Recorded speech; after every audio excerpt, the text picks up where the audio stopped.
신약성경 마태복음 5장 33절부터 끝절 48절까지 말씀입니다.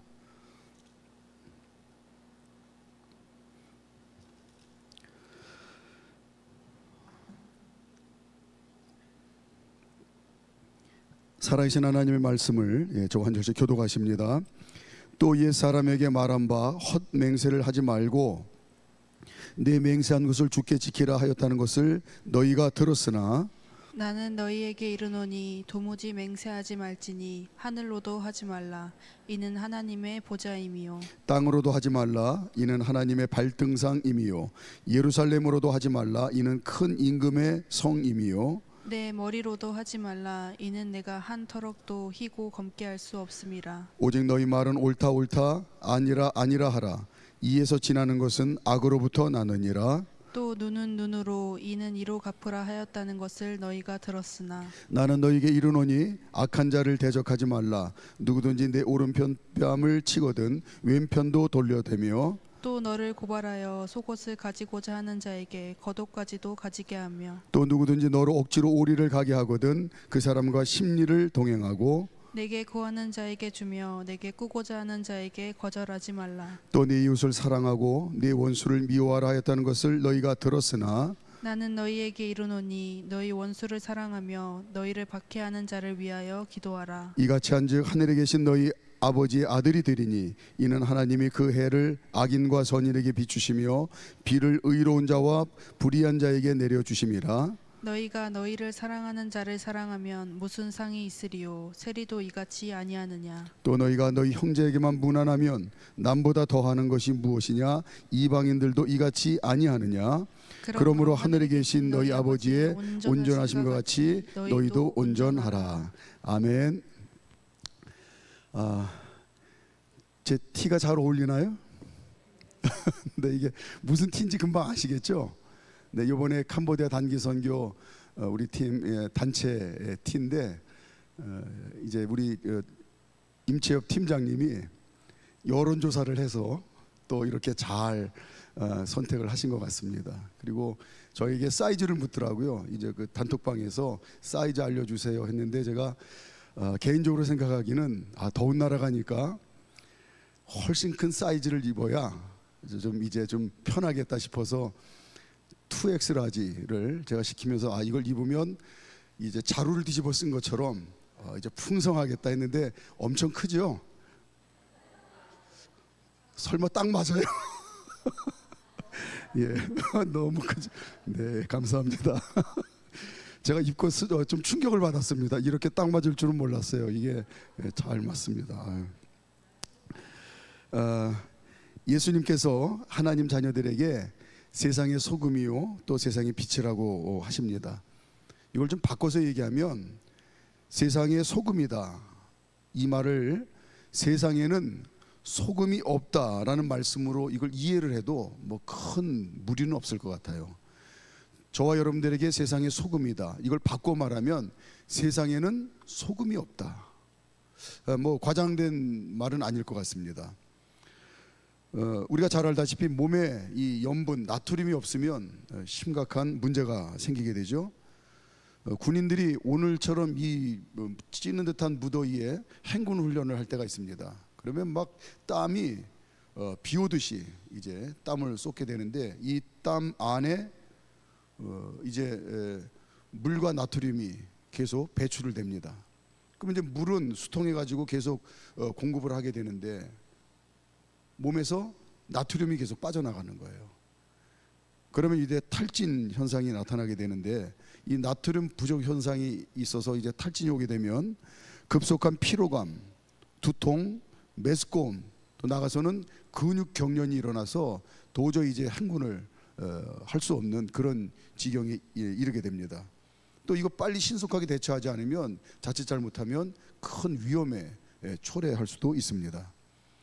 물도 마시고 나트륨도 이렇게 섭취를 해야 이제 이게 전해질 이제 대사가 이제 문제가 없는 거죠. 그래서 이제 보통 이렇게 무더위 가운데 행군을 하게 되면 여러분들 보셨는지 모르겠지만 요 비타민 빨아먹는 것처럼 이렇게 납작한 그 나트륨 그 캔디 같은 거를 다 휴대하게 해요. 수통에 물을 먹으면서 그 나트륨을 입안에 놓고 계속 이제 염분을 섭취하도록 합니다.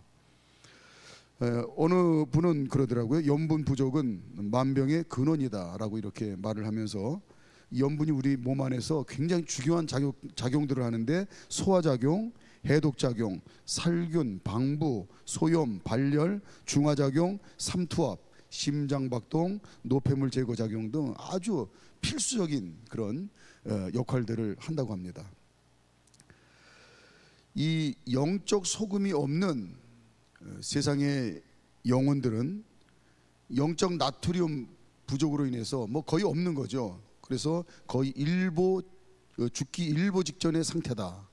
이걸 하나님께서 염두에 두고 하나님 자녀로 살아가는 저와 여러분들을 너희가 세상의 소금이다.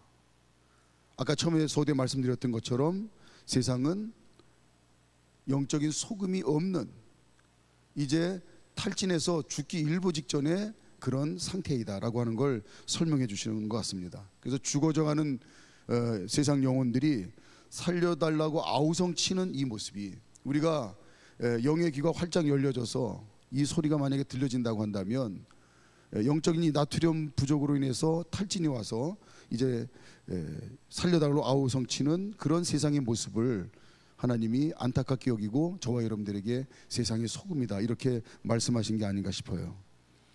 세상을 살릴 수 있는 영적인 소금, 즉 생명의 복음이 하나님 자녀들 손에 들려져 있다는 겁니다. 그래서 살려달라고 아우성치는 죽어가는 그 영혼들에게 이 영적인 나트륨이 없어서 마치 이제 탈진이 돼서 염분이 다 빠져나가서 탈진이 돼서 죽기 일보 직전에 고통받는 그 군인처럼 죽는다고 아우성치는 세상 사람들의 그 입에 영적인 나트륨, 다시 말해서 생명의 복음을 우리 손에 들려져 있는 그것을 넣어줘야 된다라고 하는 그런 마음으로 저와 여러분들에게 세상의 소금이다라고 하시지 않았을까 그렇게 생각을 합니다. 또한 세상의 빛이다 말씀하셨는데 이것도 마찬가지죠. 반대로 생각을 하면 하나님 없이 살아가는 세상 사람들에게는 빛이 없다. 네, 이렇게 우리가 이해를 해도 무리가 없을 것 같아요.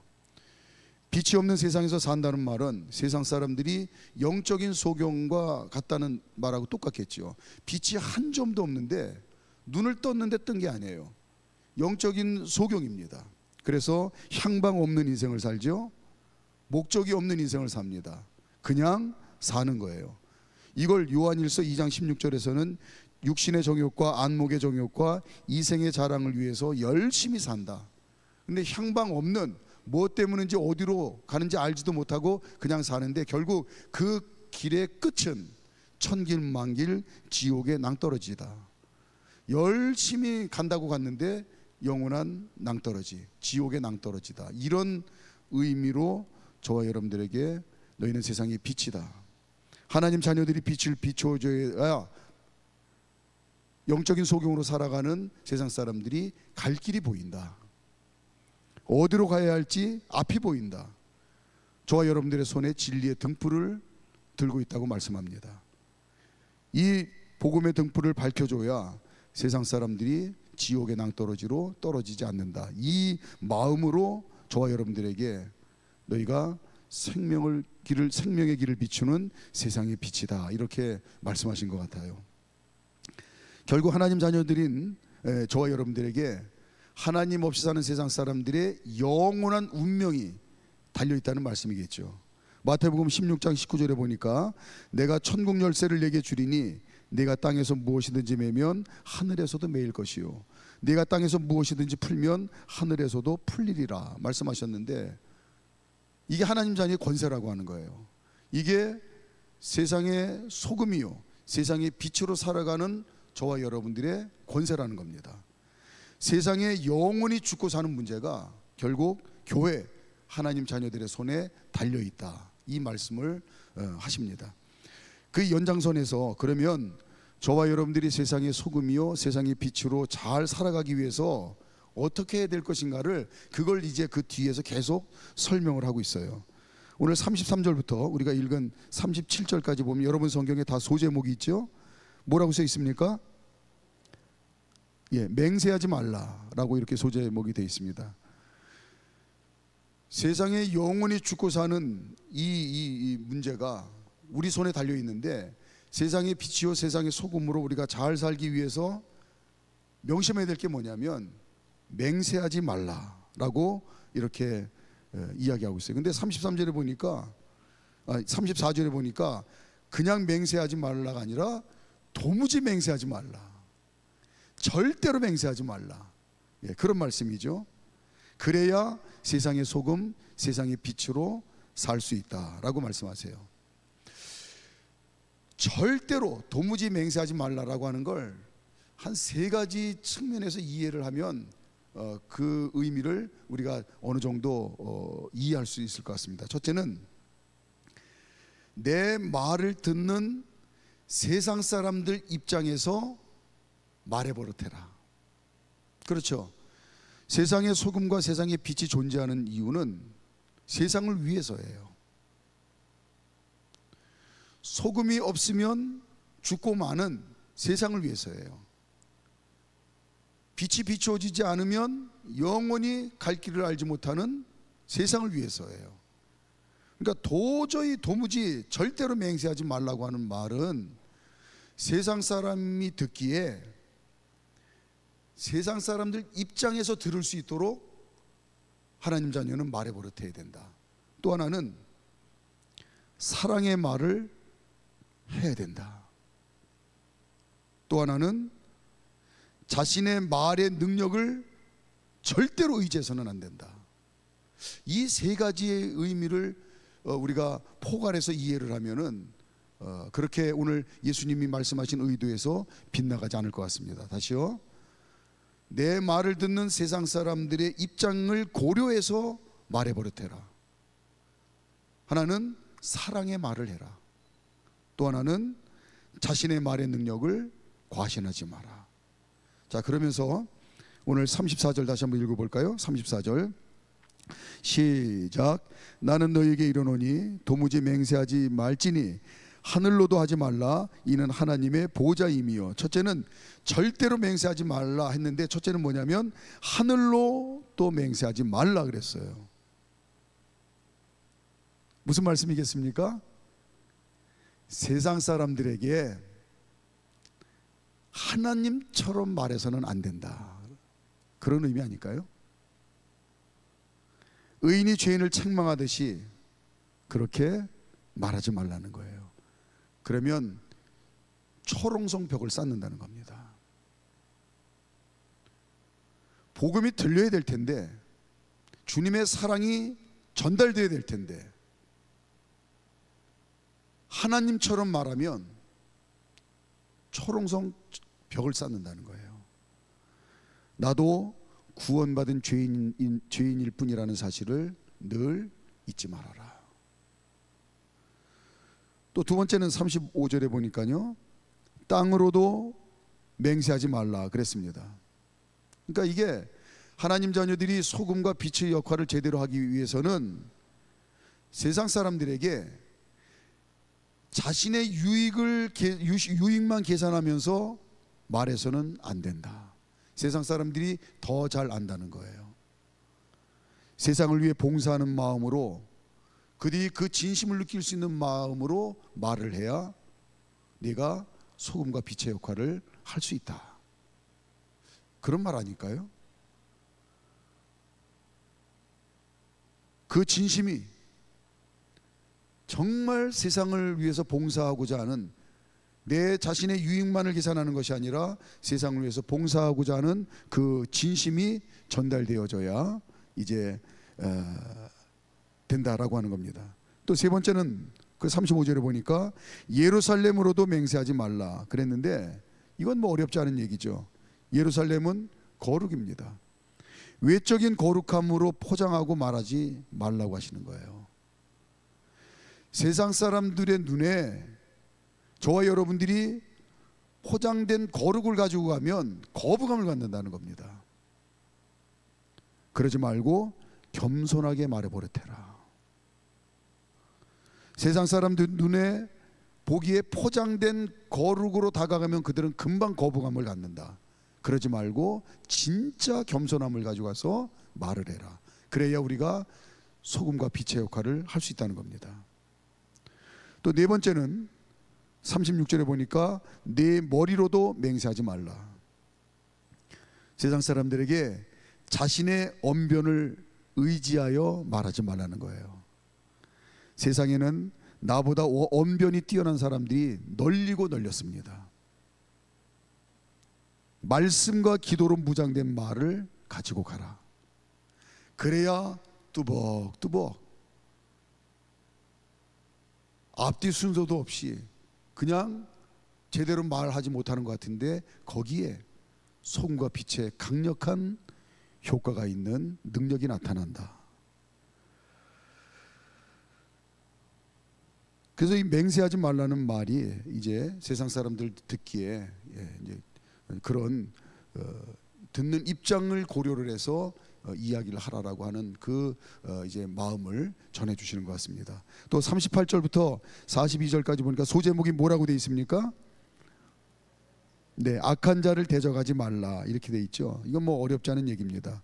우리가 세상의 소금, 세상의 빛으로 살기 위해서는 신앙 인격이 계속 성숙되어져야 된다는 거예요. 그러니까 사도 바울도 그 신령한 영적인 체험을 하고 분명한 사명을 받고 그리고 그의 삶을 온전히 하나님께 드림으로 이제 주님께 쓰임받는 그런 믿음의 삶을 사는 사도 바울도 죽는 날까지 내 안에 육신의 법과 성령의 법이 끊임없이 싸운다라고 그가 고백을 했습니다. 이게 무슨 얘기입니까? 사도 바울은 죽는 날까지 신앙 인격이 끊임없이 성숙하기 위해서 죽을 힘을 다해서 노력을 했다. 이런 고백이겠죠. 말에서 특히 신앙 인격이 묻어난다는 그런 이야기입니다. 말에서 신앙 인격이 묻어납니다. 세상 사람들이 하나님 자녀들의 말을 들을 때에 너그러운 마음을 읽을 수 있도록 따뜻한 마음을 읽을 수 있도록 그렇게 말하는 신앙 인격을 훈련해야 된다는 겁니다. 그 뒤에 보면 38절부터 42절까지 보면 힘들고 어렵더라도 신앙 인격이 성숙되도록, 그래서 말을 통해서 사람들이 듣기에 아, 예수 믿는 사람은 역시 다르구나, 따뜻함이 느껴지도록, 너그러움이 느껴지도록 그렇게 훈련을 해야 된다. 그리고 우리가 하는 말을 이제 세상 사람이 들으면서 아, 내 말에 귀를 기울이고 나를 이해하려고 애쓰는구나. 한마디를 주고받아도 아, 저 사람이 마음문을 열고 어떻게든지 나를 이해하고 또 내 말에 귀를 기울이고 나를 이해해 주려고 정말 최선을 다해서 애쓰는구나 하는 그런 마음을 갖도록 우리가 훈련을 해야 된다. 자, 마지막으로 43절부터 48절까지 소제목이 뭐라고 되어 있습니까? 원수를 사랑하라. 저와 여러분들이 세상의 소금, 세상의 빛이 되기 위해서는 세상 사람들이 나의 삶을 통해서 그냥 나의 삶을 통해서 사랑한다고 하는 그것이 삶을 통해서 묻어나야 된다라고 하는 그런 말씀이겠죠. 사랑은, 예수님이 보여주신 사랑은 희생입니다. 예수님은 저와 여러분들을 하나님 자녀 삼아주시기 위해서 희생하는 사랑을 하셨죠. 자기 목숨을 내어주시는 그런 사랑을 해주셨습니다. 48절 맨 마지막에 온전한 사랑입니다. 자기 자신을 내어주는 사랑, 희생하는 사랑. 48절 시작. 그러므로 하늘에 계신 너희 아버지의 온전하심과 같이 너희도 온전하라. 저와 여러분들도 예수님을 본받아 세상 사람들을 그냥 우리의 삶이 그들에게 사랑으로 전달되어질 수 있도록, 저와 여러분들의 삶이 세상 사람들에게 희생으로 그들이 받아들여질 수 있도록 그렇게 해야 우리가 세상의 소금과 빛의 역할을 감당할 수 있다라고 그렇게 말씀하고 있는 것 같습니다. 아무쪼록 오늘 예수님이 가르쳐 주신 이 말씀을 우리는 너무나 잘 알고 있는 말씀이고 마음판에 새기고 묵상하고 곱씹고 또 이 말씀 붙들고 지금까지 최선을 다해서 열심히 믿음의 삶을 잘 살아오셨습니다. 지금까지도 세상의 소금으로, 세상의 빛으로 하나님 이제 기뻐하시는 삶을 잘 살아오셨는데 오늘 다시 한번 믿음의 끈을 바짝 동여 매는 거죠. 다시 한번 새롭게 믿음의 결단을 하는 거죠. 아, 그렇구나. 내가 지금까지 걸어온 신앙의 길이 옳았구나. 세상의 운명이 내 손에 달려있다고 하는 하나님 자녀의 권세를 가지고 내가 거룩한 그 자부심을 가지고 산 것이 옳았구나 하고 오늘도 주님께서 저와 여러분들에게 칭찬하시고 격려하시고 네가 옳다라고 인정해 주시는 그런 말씀으로 오늘 새 힘을 주시는 줄로 믿습니다. 아무쪼록 이 믿음 더욱 굳센 믿음으로 앞으로 전진할 수 있는 저와 여러분들의 삶이 되시기를 주님의 이름으로 축복합니다. 자, 우리